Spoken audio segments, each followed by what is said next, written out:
Ang pagpapalipad ng RC helicopters talaga namang nakakaaliw. Pinagtutuunan ng panahon, pera at pagod ang hobby na ito. Pero ang hatid daw nitong saya, daig mo pa ang nakalutang sa hangin. O yun, na-excite na ako. Tuturuan na raw tayo magpalipad. Yes. Ang RC helicopters, masarap nga talagang gawing hobby. Magandang hobby din ito sa mga magkakaibigan at magkakapamilya. Parang itong si Oyo, mukhang may bago nang makakalaro sa katauhan ng kanyang magiging pamangkin kay Danica. Sobrang excited. Excited. Tapos lalaki pa. Naging bisita natin si Totoo. Lalaki pa. Oo, Kasi so... nakita kasi 4D na ngayon, di ba? Okay. Tangos nung ilong eh. Parang sa'yo yata nagmana. Kay Mark. Tsaka malaki Kay yung bata. Mark. Oh, nakaka-excite dahil parang may playmate ka yata in the next few years, Kasi di ba? pagka medyo naglalakad na yun, nakakasama. Gusto ko lagi ko siyang kasama. Kung saan ako. Gaano kadalas kayo makita ni Nika? Siguro in a week, mga 3 times, 4 times a week. Talagang excited. Mama, kumusta naman? Si Mami, okay naman yun. Medyo busy din. Maraming trabaho, maraming endorsements. Business, Alam mo yan.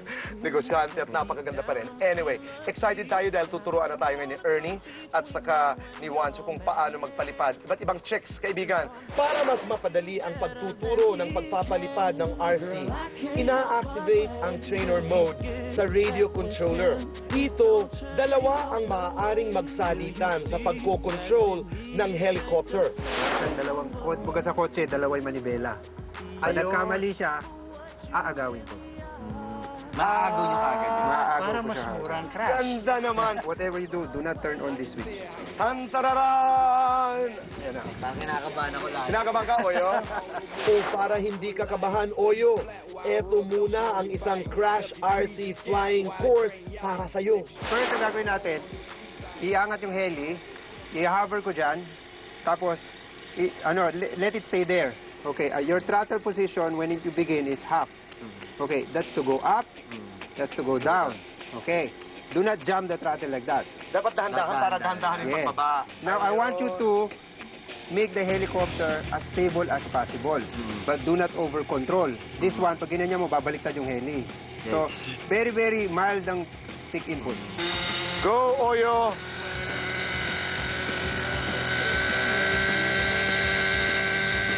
He's gonna do it early, ha? Ganda. I'll tell you, kailan ko ibigay sa'yo. Nakakatodo up na po. Ready? Up ko na po yung todo. Na wag ito to. Ready? Okay. Uy, totoo to. Control. Totoo siya mag-control. Up. Uy, grabe. Nakakatakot eh. Up stick, up stick. Go, go! Push natin. Push natin More, ng konti. more throttle. Push ng konti ito. Grabe, ang bilis tumaas. Up. Grabe. Ayoko na. Nakakabahan ako eh. Baka masira ako. Ready? Ready for landing. More throttle, ha? More throttle. Okay.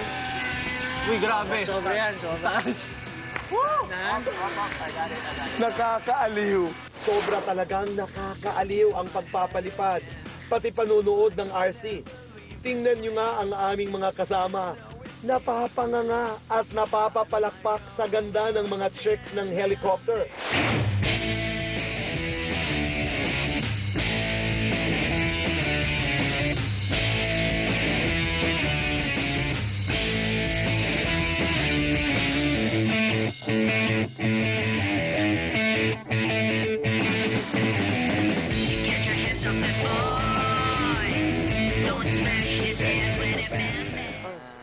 Galing mo, Oyo! Galing mo, Oyo! Katapos. Kinabahan ka? Nakakakaba? Nakakakaba? Kasi dito boy, konting... Konting ganun? Wala mo lang pala siya. Nagre-react? Ano yan, mabilis siya mag-react. Ayun! Kailangan talaga sobrang dahan-dahan eh. Takes a while. Now, naiintindihan ko kung bakit kinakailangan ng training, no? Araw, pinapawisan. Kinahanap. Umikot, tumambling, bumaligtad. Aakalain mong nagloloko na ang helicopter sa hangin.